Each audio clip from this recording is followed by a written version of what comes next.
Having mapped out these socio-cultural stressors one by one, we must recognize that they rarely occur in isolation.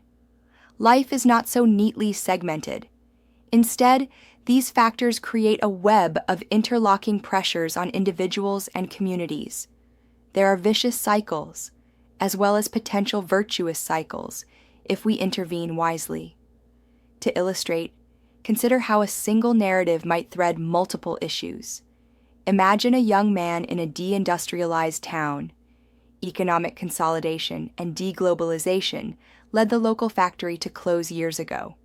He grows up in a single-parent home because his father, who struggled with unemployment, drifted away. Family breakdown, declining labor participation. Economic hardship and family stress contribute to him developing anxiety and depression in his teens, mental health crisis. He doesn't see the point in college given the cost and uncertain payoff, credential disruption. So after high school, he takes whatever odd jobs he can. Feeling directionless and isolated, he spends a lot of time online where he gets sucked into extremist political forums that give him a sense of identity and someone to blame, polarization. He avoids looking for steady work because he's both discouraged and addicted to painkillers, opioid addiction being one facet of the mental health and economic despair nexus. This composite story shows how one domino knocks over the next. It's not hard to imagine how many lives, especially in vulnerable communities, are caught in such feedback loops. There are also feedback loops at the societal level. Intense polarization can lead to government paralysis on addressing housing or healthcare, which then exacerbates mental health and economic issues, which then breeds more discontent and polarization, a circular trap. Or consider the interplay of housing, family, and labor. Exorbitant housing costs in a thriving city might push working-class families to move away, local churches shrink, community erodes, and those who stay behind might be the more affluent or dual income without kids, which then influences local policies away from family needs, and so on. Conversely, some positive interventions can create virtuous loops. A stable job can improve mental health and family stability, which then makes one more likely to maintain employment and contribute positively to the community. For ministry leaders, adopting a systems perspective is valuable. We can't fix everything. We're not expected to solve global macroeconomic forces. But we can be aware of how these pieces fit together and position our efforts at strategic leverage points. For instance, strengthening families and mentoring youth isn't just nice charity work. It could be a keystone intervention that helps break a cycle that would otherwise lead to poverty or crime or despair. Or advocating for mental health resources could have downstream effects on workforce participation and family resilience. Our research's systemic findings highlight that the church, ideally, is one of the few institutions that can address human needs holistically: spiritual, emotional, relational, and physical. In an environment where other institutions are specialized and siloed, schools focus on academics, businesses on profit, healthcare on body, government on policy, the faith community can connect dots and fill gaps. Ministry vulnerabilities exposed. We must also turn the lens on ourselves. How do these trends and stressors impact the church institution and its ability to fulfill its mission? The integrated report didn't shy away from identifying ministry vulnerabilities, areas where churches might be particularly at risk or ill-prepared in light of these shifts. Let's candidly consider a few. One clear vulnerability is financial stability. Churches depend on donations and volunteerism. If our people are facing economic hardship, whether from job disruptions, low labor participation, or a tighter economic era, their capacity to give and volunteer may diminish. We could see leaner budgets and scantier human resources at the very moment the needs around us are growing. Churches that carry debt, perhaps from building projects in more optimistic times, might struggle to service those if interest rates climb or attendance shrinks. Those reliant on a few major donors, perhaps older members with accumulated wealth, risk sudden shortfalls as demographics shift, or if market downturns hit those donors. The consolidation trend might even apply here in a sense. Larger, well-resourced megachurches might weather storms better, while small churches in economically struggling areas may find it hard to keep the lights on. This could widen an inequality among churches, where some flourish and others fold, leaving church deserts in some communities. Another vulnerability lies in relevance and adaptability. In times of rapid change, any institution that fails to adapt can quickly become obsolete in the eyes of those it aims to serve. If churches continue operating as if it were the 20th century, with assumptions like people will show up out of obligation, or young families have a stay-at-home parent who will volunteer on weekdays, or everyone in the neighborhood speaks English and has a Protestant background, those churches will struggle. The sociocultural trends demand adaptations, more flexible programming for broken or busy families, perhaps worship that incorporates multiple languages or styles for diverse flocks, integration of technology for a generation that lives on smartphones, and addressing questions that modern people actually wrestle with, mental health, purpose in a high-tech world, etc. Ministries that ignore the AI revolution, for example, might miss opportunities, like using online platforms for evangelism, or be caught flat-footed by challenges, like congregants encountering AI-driven ideologies or misinformation, and the church not knowing how to respond. There's also a leadership pipeline vulnerability. We've noted how many denominations are aging and how fewer young people are pursuing vocational ministry.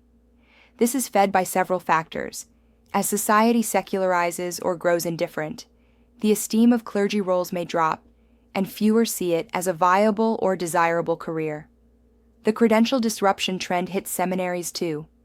The traditional MDivers path is lengthy and costly, and one might question, will there be a job for me at the end given church closures or shrinking congregations?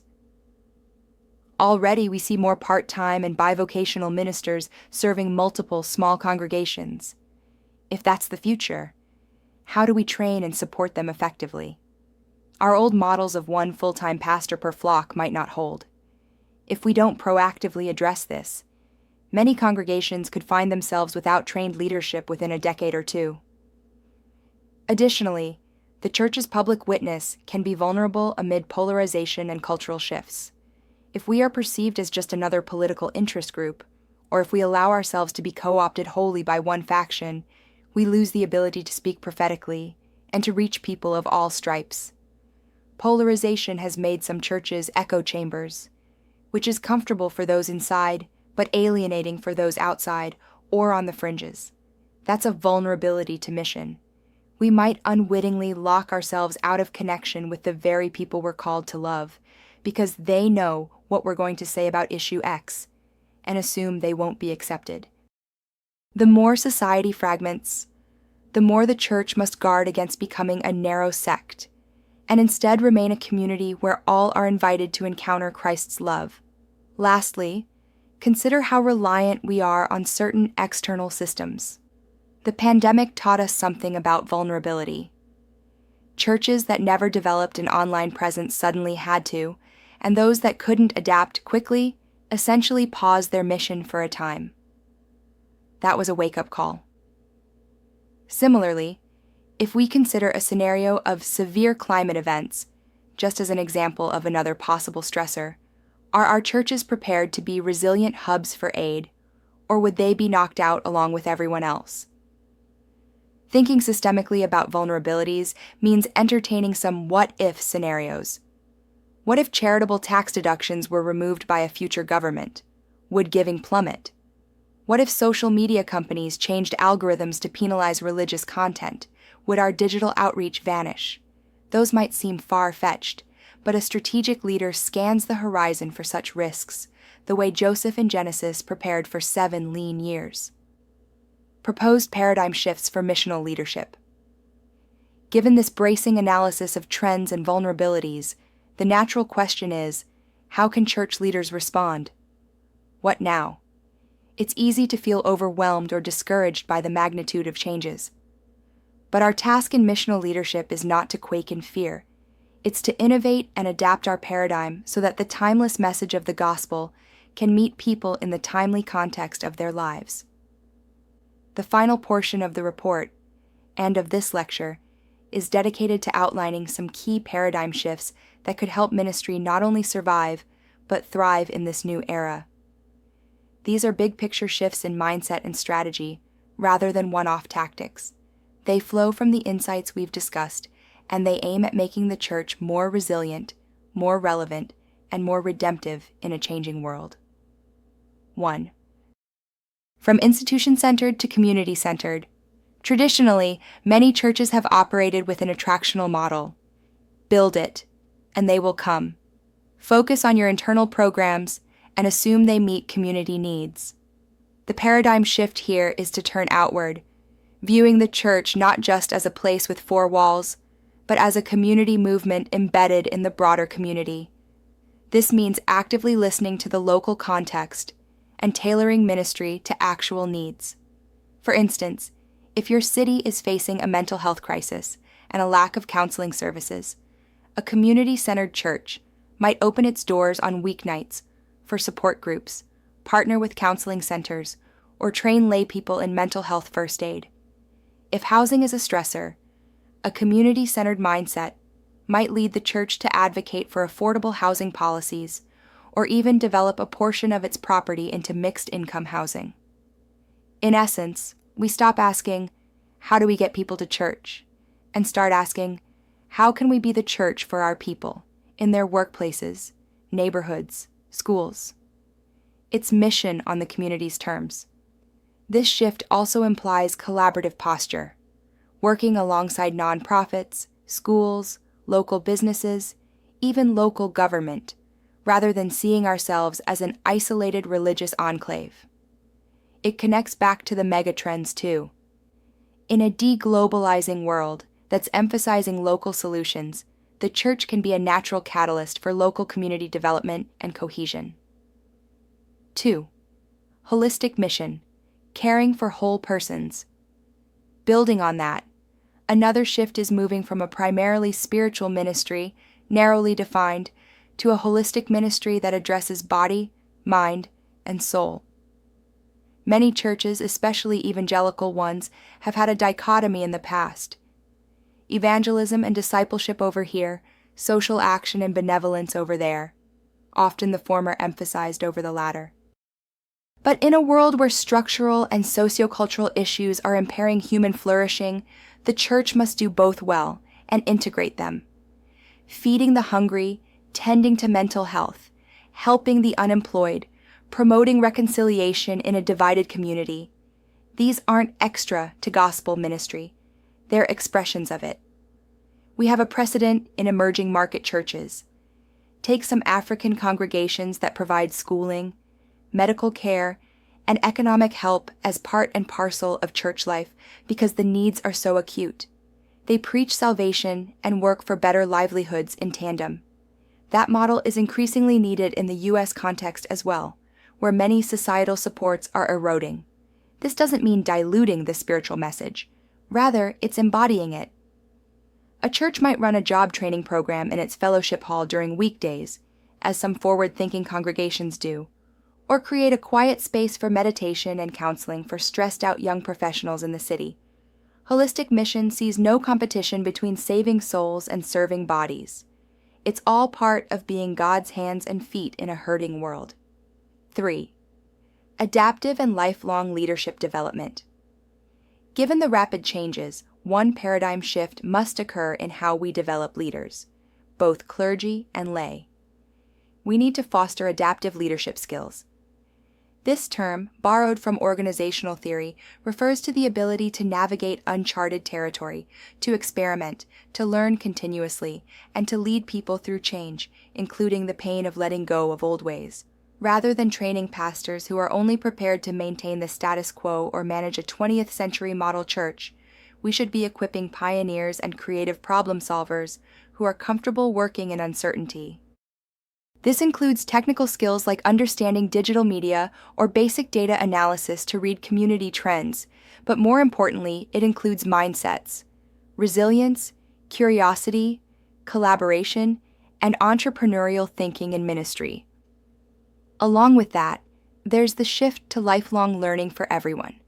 The days when you got a seminary degree and that carried you for 40 years of ministry are over, just as the days someone got a college degree and coasted to retirement are gone in secular work. Clergy and lay leaders alike must be continual learners, reading the latest on mental health, attending workshops on cross-cultural competence, picking up some knowledge of AI or economics, or whatever intersects their mission field. Humility and openness are key, being willing to say, I don't have all the answers, but I can learn from those who know, and together we'll figure out new approaches. This learning stance also applies to congregations as a whole. In a polarized world, a congregation that learns together, rather than assumes it already knows everything, is one that can grow together. For example, hosting forums where experts come in to educate about local issues can be a way of keeping the church informed and engaged rather than insular. 4. Intergenerational and inclusive approach. In response to demographic shifts and family changes, a crucial paradigm shift is moving from siloed ministry, each age and stage separated, to intergenerational ministry and inclusive community. We touched on the power of intergenerational connections earlier. Now I want to frame it as an intentional strategy. Churches can rearrange their structures to foster more interaction between young and old, married and single, different cultures and classes. This might mean designing worship services that are hospitable to all ages, perhaps involving youth in leadership and seniors in mentoring roles during the service. It could mean reimagining Christian education. Instead of age-segregated Sunday schools only, also have times where all ages learn together or serve together so that wisdom and energy mix. Inclusion also means being mindful of those who might otherwise fall through cracks. The single person with no family around during holidays.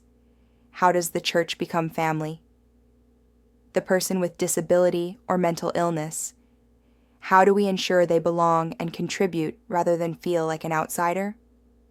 Given the trends, a larger portion of our society will be people outside the traditional nuclear family with 2.5 kids.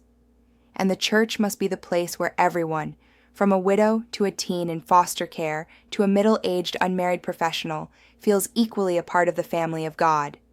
This shift, I'd argue, is not just about meeting people's need for belonging, though that is huge in this lonely age. It's also a strategic advantage.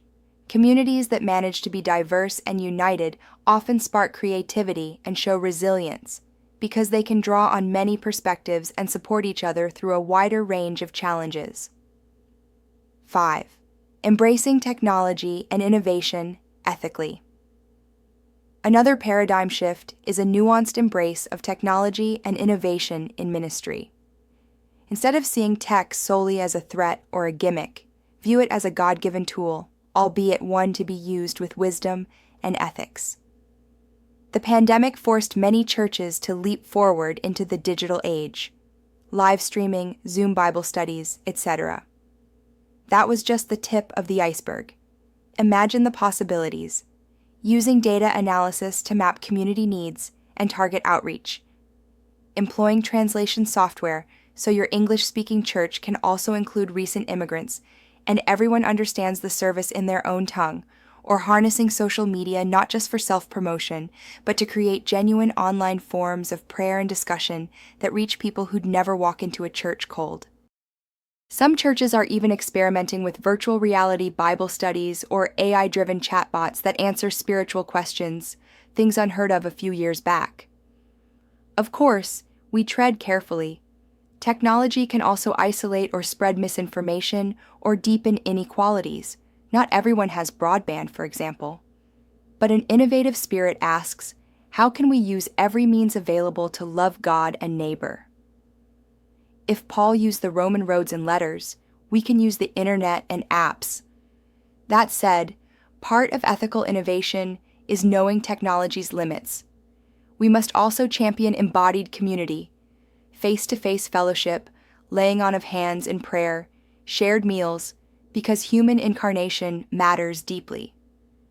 In a future leaning toward the virtual, the tactile experiences offered by a loving church community will be a precious balm. So the paradigm shift is really both tech-savvy and deeply personal, high-tech and high-touch. 6. Financial stewardship and new economic models. To address capital and economic pressures, church leadership might shift paradigms in stewardship. This could include diversifying income streams and practicing radical generosity.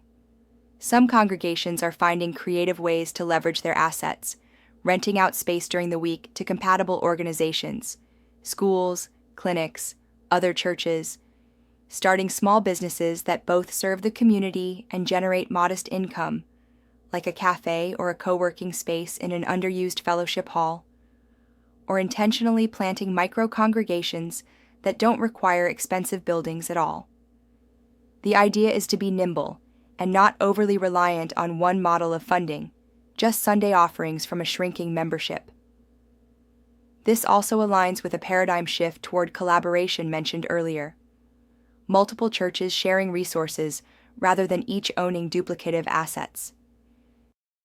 For example, in one city, several congregations might share one administrative office or one counseling center, reducing overhead and increasing impact. On the personal side, fostering a culture of generosity and stewardship among members is key. When people catch a vision that their giving, whether money, time, or skill, directly translates into changed lives and a better community, they often rise to the occasion even when times are tough. We saw that during the pandemic. Some churches saw giving hold steady or even increase because members knew others were hurting and the church was a channel for help. It's a paradigm shift from scarcity thinking, we need to protect and conserve our little budget, to abundance thinking rooted in faith. God can multiply loaves and fishes. Let's see what we have in our hand and how it might grow when shared. Of course, with prudent planning too.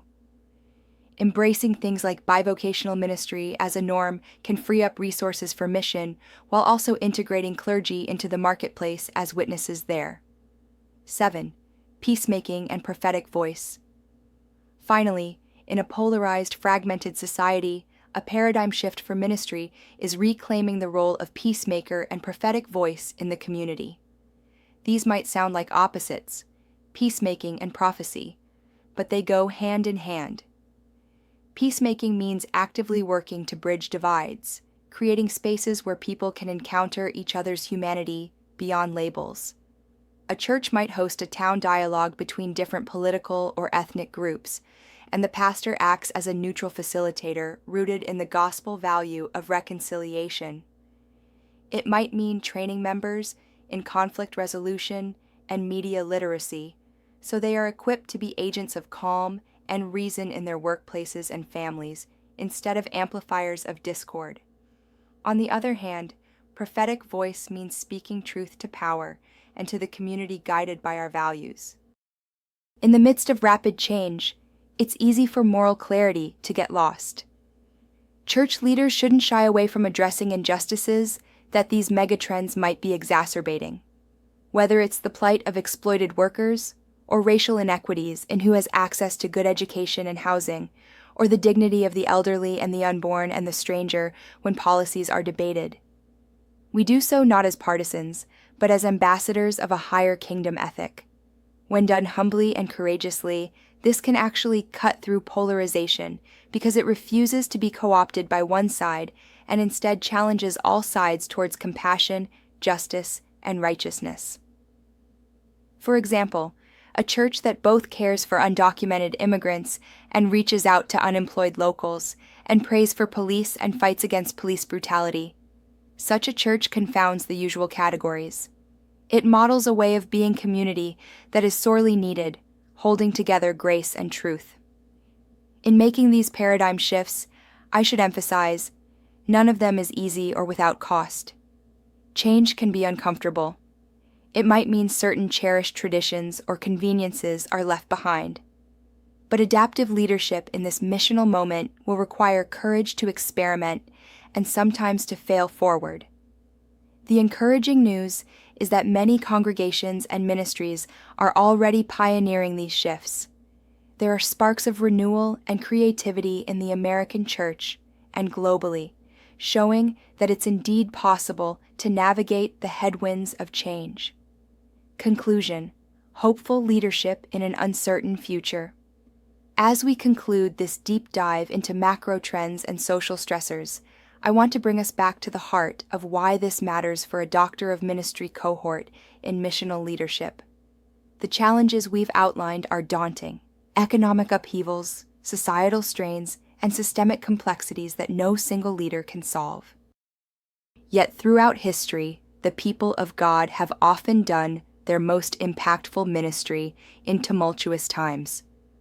Not by denying the difficulties, but by facing them with holy imagination and a steadfast spirit. We stand at such a time. The future of work and ministry will not look like the past, and that is okay. In fact, it's more than okay. It's an opportunity for God to do a new thing through us, if we're willing. The analytical insights from our research report are meant to be tools for you. They help you read the signs of the times, much like Jesus urged in understanding the shifting seasons. With these tools, you can approach your context with eyes wide open, seeing both the threats and the opportunities. Yes, AI may disrupt jobs, but it can also augment our reach for the kingdom. Yes, families and communities are under strain, but the church can become a surrogate family and a healing community. Yes, the world is divided, but the gospel of reconciliation has not lost its power to bring people together. As future senior leaders, I encourage you to cultivate a practice of scanning the horizon. What's changing in my community, in my nation, in the world? And then zooming in on the mission. How will we respond in Christ-like love and creativity? Lead your people in tough conversations about these realities. Prepare them, don't shield them. Equip them with a theology robust enough to handle ambiguity and adversity. A theology that affirms God's sovereignty and love even when the ground shifts. And equip them with practical skills and partnerships to meet needs. In doing so, you will foster communities of believers who are like trees planted by streams of water, able to withstand drought because their roots go deep, to use a biblical metaphor. Finally, maintain hope. That is perhaps the most countercultural stance of all in an age of anxiety. Ours is a hope not rooted in economic forecasts or political outcomes, but in the unchanging character of God and the resurrection reality that new life can spring from what looks like ruin. Hope empowers us to innovate because we're not paralyzed by fear of failure. We know even if we stumble, God can redeem it. Hope allows us to love people on every side of our cultural divides, because we believe no one is beyond God's reach, and that the image of God persists in each person. Hope keeps us committed to justice and mercy, because we trust that light shines in darkness, and the darkness cannot overcome it. As you go forth from this lecture into your ministry contexts, carry with you the macro perspective to inform your strategy and the micro compassion to inform your daily interactions. The future of work and ministry will surely test us, but I am confident that with thoughtful analysis, adaptive leadership, and spirit-led courage, we will also find ourselves tested and proven, like gold refined, ready to lead communities that genuinely flourish, even amid uncertainty. Thank you for engaging deeply with these insights, and may God bless you as you lead in these pivotal times. Let's step forward together, prepared and hopeful, into God's unfolding future.